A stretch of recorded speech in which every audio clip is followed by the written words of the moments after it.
Hey, it's me, MLB. Here is a brand new book. This is the Kenma one that I was talking about a month ago-ish. That side character. Just a few things before we start. This is just a very normal, wholesome book. I was laughing when I read what I wrote for the very first top description of this book. I've written a chaotic female protagonist meets quiet introverted gamer and annoys him forevermore, the end. Which I think when you get to the end of the book you'll go, yeah, that pretty much sums it up. So Yin in this book is a carefree spirit. She just wants to live her life and have fun, but it seems like everyone else just wants to bring her down until an unlikely guy decides to stand by her side and protect her from those who want to dampen her day. So it is just a very wholesome, like I said, wholesome book. Yin in this story, she does have undiagnosed ADD, attention deficit disorder, and thus has a lot of lost train of thought, prone to daydreaming, as well as intermittent forgetfulness. And, well, it's just sweet but chaotic. I think most of my characters are somewhat chaotic. She can come across as a little clingy and annoying, but the more you find out about her background, the more you'll understand where she's coming from. So I'm aware that this situation and her personality type does not always apply to everyone reading this story, especially to those of you that might have ADD, diagnosed or undiagnosed, medicated or unmedicated. But I feel like this type of person would be a really interesting and cute fit for Kenma. So for the sake of creative license, I've moulded her personality to be this way. So if you do have ADD and you're like, that's not me, I know. I understand. It presents differently to everyone across the board, but irrespective, I hope that you enjoy the story. So let's get to it. Here is chapter 1 of that side character. And this one is titled Chaos Personified. Your feet pounded the pavement as you raced down the side street, mind going 1,000,000 miles per hour. Late. Again.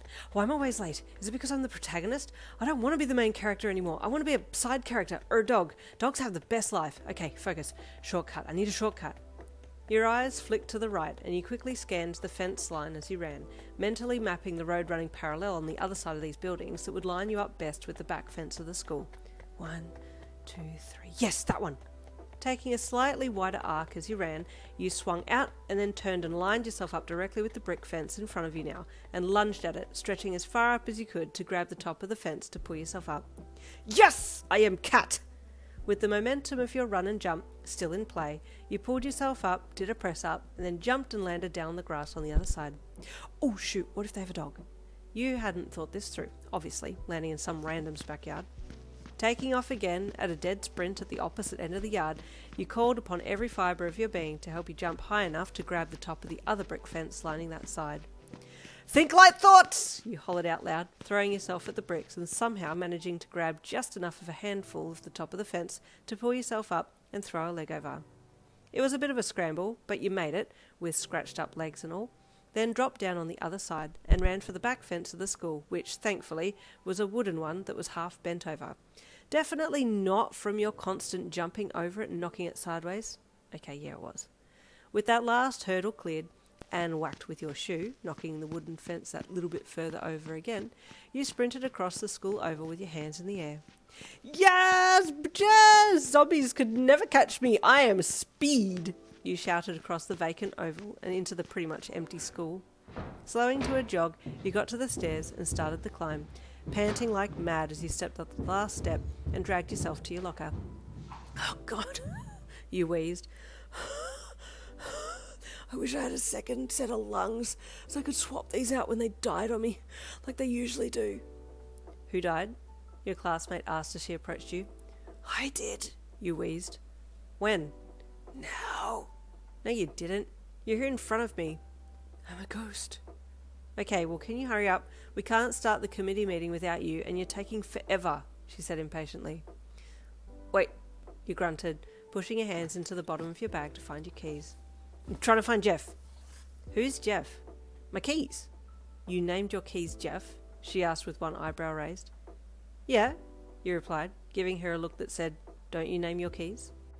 While you maintained eye contact with her, your swishing hand got more and more agitated when it couldn't locate the keys, and you let out an anguished cry of annoyance. Where the bloody hell? Then you promptly upended the bag on top of your head to see if you could locate the keys with your eyes, while literally everything fell out of your bag onto you. Then once everything had fallen out, you shoved the bag down on your head. "What the hell?" the classmate yelped. "Go and start the stupid committee meeting. I don't want to be there anyway. I never asked to be on it," you yelled from inside your upended school bag. "You're on the committee as punishment from the teacher, remember?" the classmate yelled, hoping it would get through the thickness of the bag to your ears. "Punishment?" you scoffed, pulling the bag off and then shaking it upside down. "I told the truth." "No, you were asked to stay back and clean the classroom, and then when the teacher came back and asked if you were done, you said yes, and then you left. But the teacher said the room was still a mess. So when you were questioned the next day, she asked you why you hadn't cleaned the room, and you said, but you asked if I was done, and I was done and wanted to go home, so I left. And she said that was inappropriate, and then you got in trouble." "Yeah, but if she had asked if I had finished cleaning the room, she would have gotten a better answer. It's not my fault she chose the wrong wording. Where the hell is Jeff?" "When did you see them last?" the classmate asked with an angry sigh, annoyed that this was taking so long. "This morning." "Did you leave them at home?" she asked. "No, I definitely know I had them with me when I left because I accidentally dropped them and then I punted them into the door and then apologized to the door." "You apologized to a door?" "Yeah, don't you? Poor door." The classmate blinked at you, then shook her head. "Okay, whatever, so you had them. Then you came to school. What happened on the way to school?"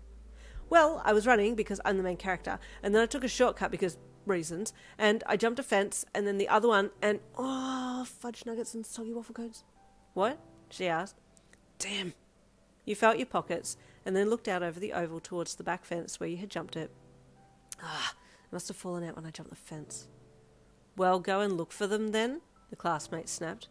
You grunted, and then crouched down to replace all of the stuff into your school bag again, but your classmate stopped you.